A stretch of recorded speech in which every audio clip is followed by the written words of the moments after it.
comprehensive assessment of the impacts of climate change on agriculture and what we need to do about it. May I now turn to the next presentation, Securing Low Carbon Growth Strategies in 3 Energy Sectors, to be presented by Dr. Venkatesh, Dutta. And again, may I request you to limit your presentation, since we're short of time and I think we need enough time for the panelists. Could I request you to perhaps make a presentation in about 8 minutes? Because some of us have hogged part of your time, so I hope you pardon me for that. Yeah, I'll stick to the time limit. Actually, the issue that we took is quite complex, and I started with 23 slides, and now I'm in 15 slides, and I would just run through the common consensus or the common thread running through all these 3 sectors which we have examined. One of the critical challenges for emerging economy like India is to ensure pro-poor development in key sectors of economy. At the same time, restricting the carbon emissions that would limit the temperature rise to 2 degrees centigrade, which is the minimum temperature rise that IPCC is focusing in the assessment report. The current low levels of emission in part reflects high levels of poverty. And given that inclusive growth is very important for ensuring access to key infrastructure sectors, and a sizable potential for low carbon economy or low carbon growth is still untapped, the government is adopting a twin track approach to raise the carbon space and also opt for a low carbon trajectory of development. But much less is understood about both the influence and the link of climate policy with the inclusive growth. So it is observed that the current low carbon policy doesn't sufficiently tap the inclusive growth potential, and it is also observed that there are a lot of co-benefit opportunities of climate mitigation and inclusive growth. So the paper attempts to examine the imperative bottlenecks that could hinder the growth and success of economy for low carbon growth, and we relied upon experts' opinion, because we thought that instead of running through complex models of these 3 sectors, just to take expert opinion who are working on climate policy and do a simple model like analytical hierarchy process and a model called NADE, which is a novel approach to imprecise decision making environment, where you just do a consensus making or metrics for coalition, or like how much they differ, how much they agree on inclusive growth policy.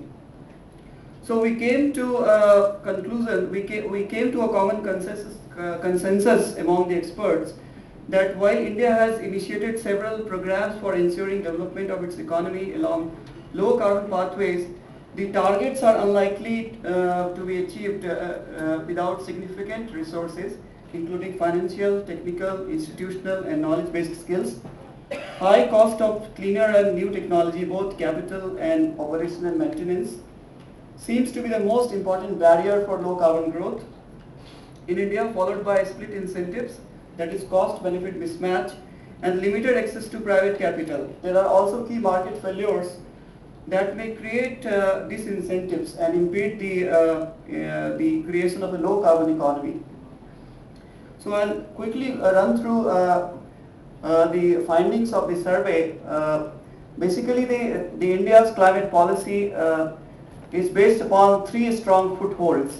First is the National Action Plan on Climate Change Targets and Missions. The 8 missions which are targeting to secure energy and resources, and also commitment of reducing emission intensity of economy, where India has placed that the emission intensity of economy will never exceed that of any industrialized development nations.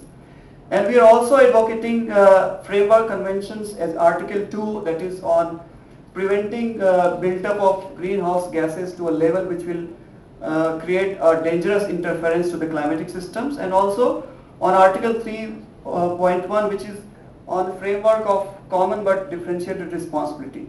But at the same time, as I said, we are following a twin track approach of both climate policy and development policy. We want to sustain a rapidly developing economy, focusing on macroeconomic issues, international trade, inclusive growth, and poverty alleviation. But if you see India's emission outlook, we are doing really good in terms of the per capita emissions. We are the one of the, lowest per capita in the world, 1/4 of the global average, less than 1/10 of those of most developing nations.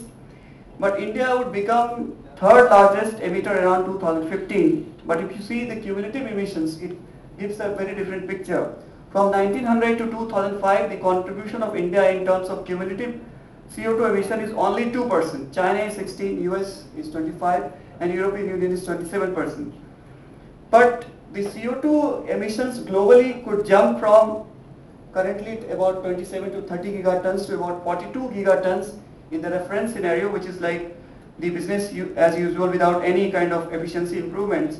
And China and India would alone account for 56% of this emission increase in next few years.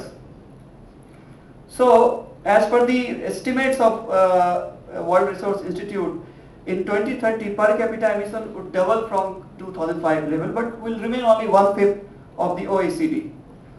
But if you see the development reality, raising the quality of life concerns of almost 500 million people to decent levels is a major challenge. India has 1/3 of global poor, 300 million survive on less than $1 a day, 69% people make only $2 a day as per the latest World Bank data. Energy access, both in terms of quality, is a big challenge. And bridging the demand and supply gap is also a big challenge, because we need to add another 100 gigawatt in just 5 years. That is addition of 20 gigawatts of electricity every year incrementally. And dependence upon imported fossil fuel would be also up by 40% at the end of the 5-year plan, the 12 5-year plan. So the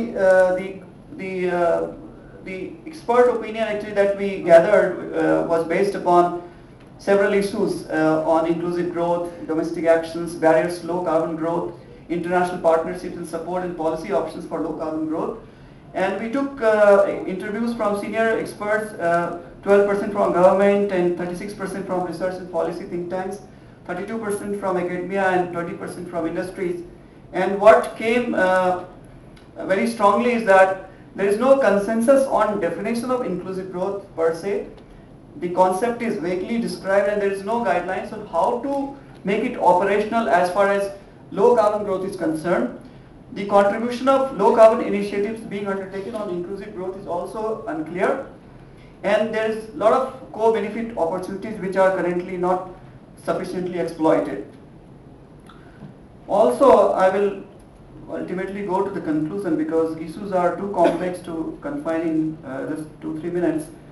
The current low carbon intensity is in part due to India's inherently low carbon lifestyle, high use of non-motorized transport, and large-scale energy and infrastructure poverty.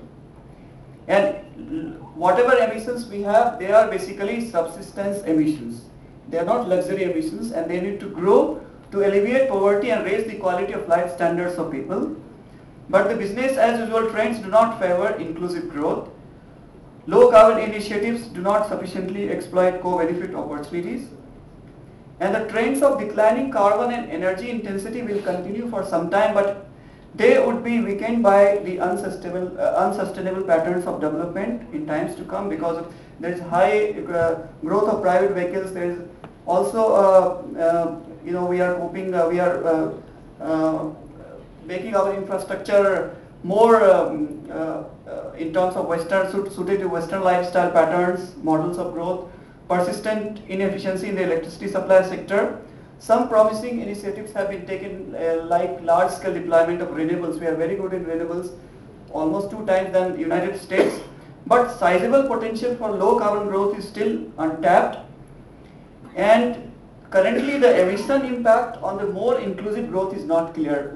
We have examined transport, housing and power sector. Some sectors do better than others, but with prioritized investment in these 3 sectors, the growth could be more inclusive. We examined transport and we found out that focusing on non-motorized transport could make it more inclusive, because around 30% of the transport in cities and towns up to 5 kilometers is non-motorized, and we still do not have large-scale infrastructure. So that is the end of my presentation. Thank you very much.